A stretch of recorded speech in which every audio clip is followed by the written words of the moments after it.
My name is Christopher Neilson, and 4 years ago, I was in a very, very dark place. I was slowly dying from my liver, which failed desperately.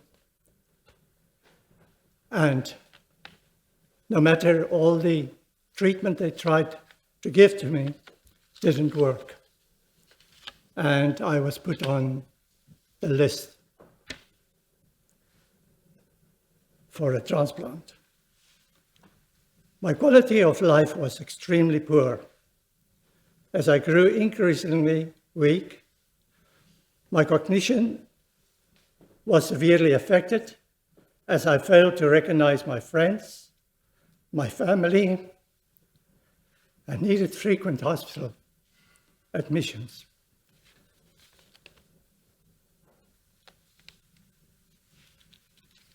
My family was and is part of my life. And to leave them behind is not a nice thing. The thought is not nice either. I could not eat any food. I couldn't drink anything. I was in a constant nauseousness. My legs were horribly and painfully swollen. I couldn't walk.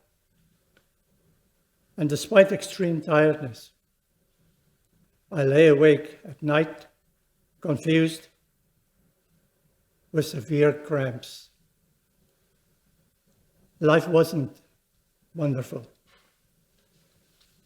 Finally, after a few years attending St. Vincent's Hospital, having been treated for liver cancer and struggled to try to have hope, I finally received a call one morning. The day was very, very long because we waited for the second call.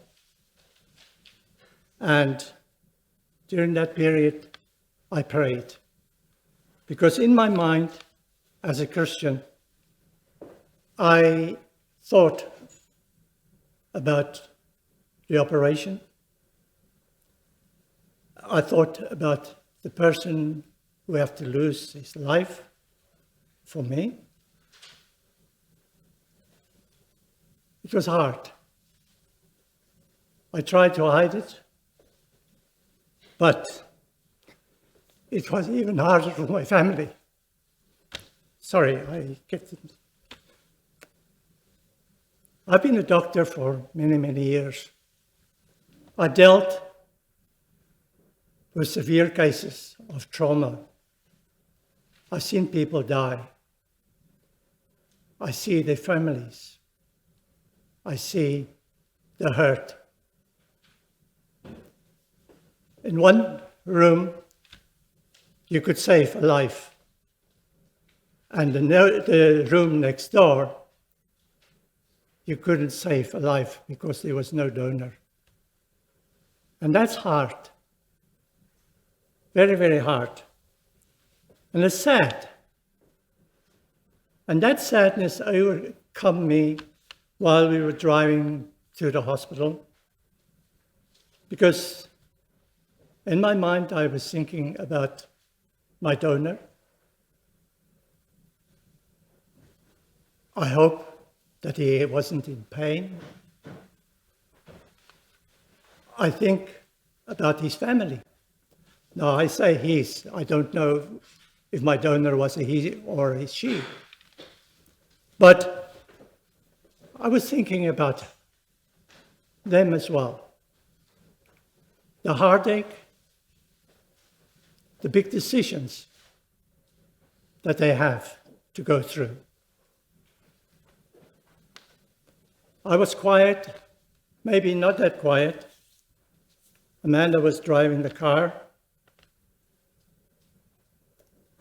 And when we arrived at the hospital, I was taken up to the room where they prepared me.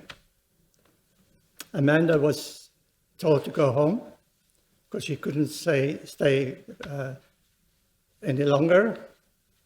There was no need for her to stay at the hospital because it's a long, long operation. And it was nighttime as well. And while I was waiting, I was thinking about my donor. Thinking about the family. My donor must have been, like other donors, all other donors, one hell of a good person. To grant me a second chance in life. I wouldn't have been here if it wasn't for my donor.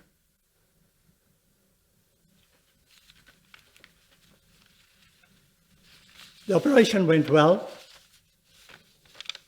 and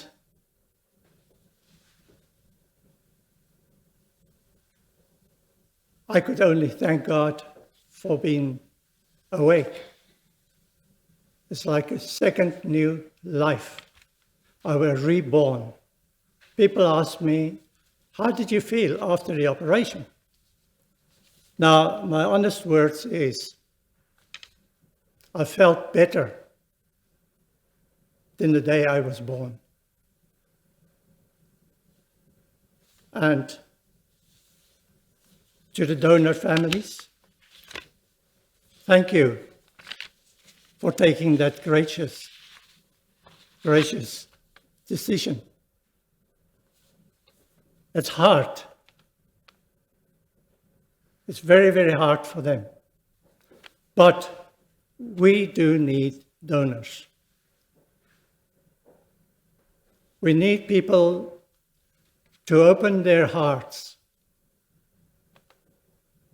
and just think what you can do for another person. The greatest gift you can give to somebody. The greatest gift. There is no gift bigger than that of donating a part of you for somebody else to live a new life. And then we, who have received a donation,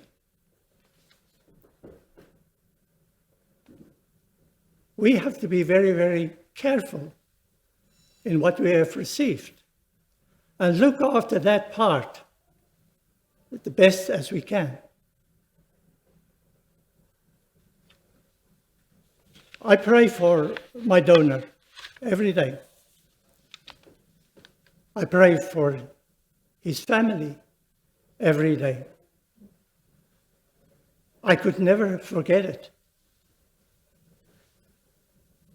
And I'm here today to tell you the story. I went through many things in my life, but this is the greatest thing that I've ever been part of.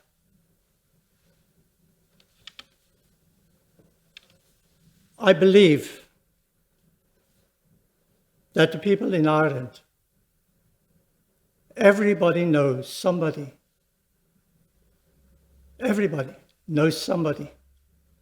that have a heart, kidney, liver, lungs, pancreas, problems. And I think with the generosity of the Irish people, it will be great to see organizations like this